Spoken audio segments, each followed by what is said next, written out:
मोनसे खोन्था सियाला माने जेब्ला आंगुरखौ हाननानै जानो हाया बे आंगुरा गोखै होननानै बुंग्रा मोनसे माबा BPFआनो जा कंग्रेसआनो जा बिसोरो माफा माने असमिया नीला सियाल होननानै बुङो सियाल गोथाङा ओरैबायदि माने सियाल गोथाङा ओरैबायदि बेहा ना ग्रुप दङ ना कालचार दङ ना माबा कमिउनिटि दङ ना माबा ट्रेडिसन फल' खालामो बेफोरबायदि BPF आरो कंग्रेसनि केरेक्टारा गतिके बिसोरखौ जोङो माफा सियाल गोथांजों रुजुनो हायो जेरै हमनानै ला BPFनियावहाय दा सानजानिफ्राय मासे माने मा होनो हाथाय गैयै सैमा फाग्ला फैनानै दंफैयो हयथ' हमनो हादों नोंथांमोना बे हाथाय गैयै सैमा फाग्लाया जायखौनो बेखौनो अरनो थाखाय खां बुंलागासिनो दं मालाबा फेरेंगाखौ बुंगोन मालाबा जिरनखौ बुंगोन मालाबा प्रमदखौ बुंगोन बेफोरबायदि हाथाय गैयै सैमा फाग्लाखा आसिन कार्तिक मासाव फाग्ला जाब्रबनाय सैमाखौ जोंनि UPPL दोलोआ गिग्रा मानसि नङा आरो जोंनि रायजो राजाफ्रा बिसोरखौ लानानै मालाबाबो खर' साया जोङो सुबुं माहारिखौ फोजाखांनो सुबुं माहारिनि जौगाखां मावनो सुबुं माहारिनि इयुन जोलैखौ जोङो दैदेनलांनो थाखायसो जोंनि UPPL दोलोनि जोंनि जोनोम दानिया बाथ्राया नायदो थांनाय 17 बोसोराव BPFआ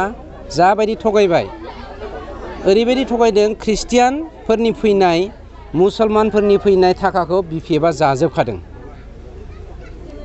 दुनियानि दुखियासिन होनोब्लाथ' ख्रिस्टियान समाज आरो मुसलमान समाजानो नंगौना नङा धोरोम बिथिङाव नायनो थाङोब्ला बिसोरनि थाखाखौ बिसोरो जादोंब्ला आरो बिसोरखौ माबोरै जोङो दिनै दुखिया मानसिनि खामानि मावग्रा होननानै बुंगोन आरो जाय बाथ्राखौ बुंदों होननानै आं खोनादों बेबायदि मानसिया मालाबा BPF मालाबा UPPL मालाबा कंग्रेस मालाबा BJP बेफोरबायदि थिरांथा गैयै बेफोरबायदि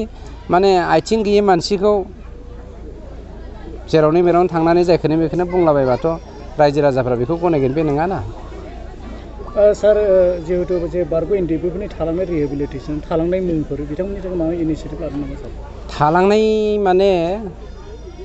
थालांनायनि बाथ्राथ' गैया जाय लिस्ट होदों बे लिस्टआ गासिनाव फैजोबगोन आरो सोरहाबा माबा मोनसे जाहोनाव मुङा थालांदोंबा बिनि थाखाय जोंनि गभर्नमेन्ट अफ BTRआनो स्ट्रेटेजि लाखादों थांना थानायनि राहा लामानि थाखाय खिन्थु जोंनि मानसिया धर्ज गैयैनि जाहोनाव दाखालिबो सानजाहा बायदिसिना बखिलाबायदों धर्ज नांगौथ'